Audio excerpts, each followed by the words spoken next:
Hello, everyone, and welcome to another episode of Windfeathers Creations. Well, hello again. Good morning, good afternoon, or good evening. Being that this week is Pet Month, actually, it is month that we're celebrating pets. Every day we should be celebrating pets, right? So today's tutorial is going to be for cats. Yesterday, I in yesterday's tutorial I showed you how to make the little scrunchie, and that was really annoying, that sound, the scrunchy sound, so I do apologize if you see my previous tutorial. Then also it's a rattle, and at the same time it's a medicinal pouch for a hand warmer. It's a pouch for uh, you can put your doggy's favorite herbs in there that will calm him down, or even in a little cloth you could put his medicine that calms him down, especially during the holiday seasons like 4th of July, New Year's, and they will actually sleep with it like a little cushion. So today we're going to focus on our little fur meowies, our cats. And two different forms of pouches that I make are, I call them the little cat medicinal pouches, or for catnip, because catnip is a form of medicine for the cats. This one is a small one, contains a little rattle inside. And again, you can put a hand warmer, you can just throw some catnip in there, or a little cooling pack if it's a really hot summer night. Plus they have so much fur, the cats. So this is something that would help them out. If you're traveling, it's so handy, and it's machine washable. I make a little longer one. This is the one we'll be making today. And I like the longer ones. As you can see, I have a hand warmer in there. And this one has one small rattle, because sometimes their little paws get injured, or a little leg, or maybe one of your cats is older, and we know how they love to be touched when they're hurting, right? So we want to just make them comfortable and stay away and let them heal. This one is a little bit longer, so you can put maybe their little paw. They have arthritis on one of their paws or their legs, their thighs, and you can just lay the little hand warmer. I do recommend supervise your pets, check their toys, make sure they have claws, they have sharp teeth, so make sure that you always stay on top of their toys. Okay, so today we're going to show you on this tutorial how to make this cute little cat medicinal pouch, catnip pouch, whatever you want to call it. You are going to be the creator of your pouch, and I will show you how to make these. So now you want to pick your fabric. Again, I did in the doggy tutorial, I also mentioned how it's all about the fabric, right? I mentioned you can use for the backing. Here I used a neon pink fabric. Here I love bright colors, neon colors. You can use a little bit of maybe a yellow, because it will bring out the little gold color. I don't like the gold flannel fleece, blizzard fleeces. I just don't like how it looks in the gold color. It looks pretty faded. So and again, the royal blue will bring out it's kind of it looks black, but it is actually royal blue. So depending on what colors you choose, just say for today's purposes, I have already pre-cut some fabric. I'm going to show you how I like to get my designs the easiest way. And even though you're going to use extra fabric on these, because you want to capture that one print, that's a pretty big print on this. Usually we're not as fortunate. So what I like to do is I like to reuse and recycle always. I ordered some items in here that was for the dog pouch, the little plastic that came in here for the crunchy. So it comes like this when you order it. So we're not using that for the cat one. What I like to do is I like to just cut out a little piece of plastic from there, or any plastic you have. You might even have some thick plastic. A Ziploc bag will work. You cut out your size of your print, so that when you know where you're going to want to get the print, that's going to show you, okay, so if I cut it out here, I'm going to get this portion of the cat. So the measurements for the large one I will give you now, but I don't use those. We're not going to use that one today for the tutorial. The most popular ones are the smaller pouches. But I do get special orders for the larger one. In fact, I had one that was double this size, because the cat had been injured and the back was really inflamed after they went to the vet. Instead of using an electrical warmer, then you can use a portable, non-electrical warmer. So a heating pad. So this one, before the cut, it measures about 6 inches, a little bit, about 6.5 inches, not quite 7, almost there. And then it's 5 inches across pre-cut. Once it's, you have already sewn it together, it's a little shorter on this side because it's poofing because of the pouch. It comes up to about 4 inches, the final project, and about 5.5 inches across. And again, there's items in there so it's not laying out flat. Okay, so we are going to cut for today's project. We are going to do, here, I'll just put these here. So we are going to cut this size of a fabric here. And let me take the Velcro out so I can start. I pre-do several other tutorials and I don't like to, I kind of do it so quickly. I make so many that I go so fast, so I have to slow it down. So the measurements for this will be pre-cut about 5 inches, and this is kind of a square shape, remember. So it's a little bit, it looks like a rectangle, but it just depends where you're going to put your Velcro, and across about 5.5. So when you find your print, and I'm going to show you how I cut this one out here. Okay, so this is the backward side of the fleece. Yesterday I explained about the fleece where it has the little print on the side of the edges to tell you which is the right and wrong side. On this one you can pretty much tell. As you can see here, the eyes are pretty, they look a little crisp, and then on this side it's a little fuzzy.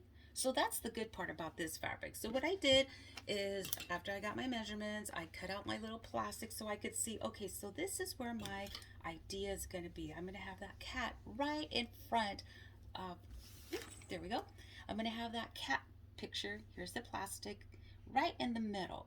Because remember, we also want to decide where we're going to put the Velcro. Will it be on top? Will it be on the side? So in this case, we'll put it on the side because there's that little gap. So when you cut it out, that's why this comes in handy. It gives you more of a visual versus putting a fabric on top and trying to say, let's see, is that the right in the middle? Okay, so once we have our measurements and we already had our cut out our fabric, you want to find the right side of the fabric again, because this one will let us know. Okay, there it is. This one's a little fuzzy. You can see it's fuzzy, and this one's a little clear. So you can always try to put it sideways like that, and you'll see, oh yeah, this one's the wrong side, this is the right side. So we want to get our right side. Decide where you're going to put your Velcro, because that's going to take the space. Do I want it up here, or do I want it up on the side? You decide.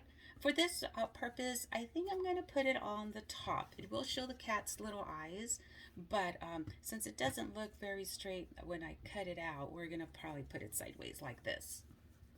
And remember, this fabric is very forgiving, because even when you're completed with your project, you can always turn it around, switch it. It just doesn't really matter. And it is for a cat, so it's not like they're going to notice, right? I know when I buy things like, oh, I should have done it, I could have done it this way, the way the maker that made this made it. So we're going to pin down our Velcro. And right on the edge of the Velcro is a little flat section. That's the easiest way to pin. I already know, I'm so used to it, so I just pin once. But for beginners, I do highly recommend pinning it on the side, probably 2 on top and 2 on the bottom, because Velcro is sort of finicky. It does move around with the machine depending on how tight your tension is in your machine. So I'm going to go to the machine and I'm going to go stitch all like the rectangle, the long side of the Velcro in a zigzag stitch. Okay, so I went to the machine and I stitched it. I did want to say, you can use, there's so many awesome craft items. You can use spray glue. You can use like a sticky, before when I started making these, because the Velcro moved around so much, I put like a little double-sided sticky tape that they sell at the craft stores. You can use that if you don't want to put pins and make sure that it stays in place. But when you make so many of them, it's like, oh, okay, I don't need that anymore. Okay, so I don't know if you could see this, but it's all zigzagged across the whole Velcro tape, front and back. The back side is also. Now what we're going to do is we're going to sew the whole actual little pouch. And I kind of drew it here. I don't really draw on my items, but I just wanted to show you. So what you're going to do is you're going to start here. Whatever's easiest for you, you can start any side you want.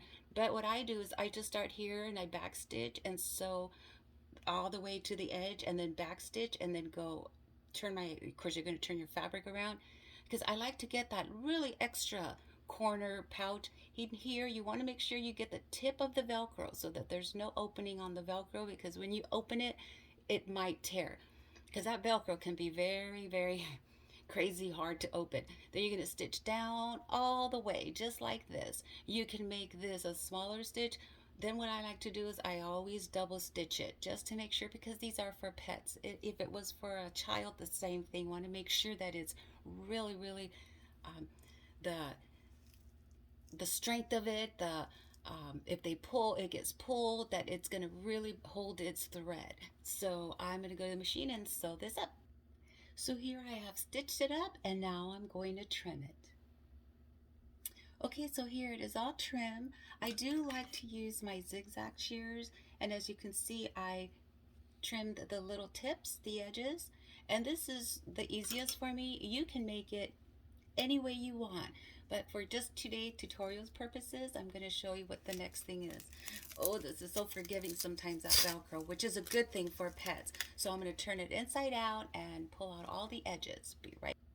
So I pointed out the edges. I just wanted to say, when you fold it inside out, this is what it's going to look like, and that is okay, because that's not the final step. What is the final step is that you're going to tuck it in, and then of course fold those little edges out, and that's going to be your open and your closure. Okay, so I'm going to be right back. And here we have our, actually this can be your own finished product. If you want to use this as a little warmer for your pets, this will fit perfectly in here. If you want to put a little bell, you can put little flat little bells. I purchased these in Amazon. These are really cute. The little round ones would be for probably the larger ones, and I use these for the dogs' toys that I make. Or little bells. There's different ones that you can buy. This is actually made for a cat's collar. And then this one, oops, it's a little bit kind of a jingle for Christmas. This one I purchased years ago. I have stacks of them, especially when they go on sale after the holidays is the best time to get it. So for today's tutorial, we're going to put this. So what I do is, of course, it comes for a collar. I remove the little hanging clip, the clasps, the little lobster clasps, and the little wire that's in there holding it. And if you want to put it in here, it is so small. So say for example, this is where I want it. So it would just be the bell. I do put a little tiny bit of padding in it just for safety, and then you would stitch it here. Okay, just the way I did it on this one. This one I put the long round one, which was this one here. This is what's inside this one. You can hear it. And then this one, the smaller one, I put two little bells. Sometimes you can capture where you put little bigger ones and it looks like the little cheeks are puffy. So for this one, I'm going to keep it as is, because the person that ordered one did not want bells on it because it would wake her cat up. She said she just wanted just simple. This could be for a toy. Of course, always purchase organic. You can get catnip at your local grocery stores that sell organic, because your pets are smelling that and you want to make sure they smell healthy medicinal plants. So these little traveling pouches are great. You can use with or without a hand warmer. You can put an ice pack inside if they're having an inflammation, and these will be enjoyed many, many years. Thank you for joining me, and be sure to stay tuned for my next tutorial. Have a great day, afternoon, and morning, everyone, and please enjoy your pets because they are great companions.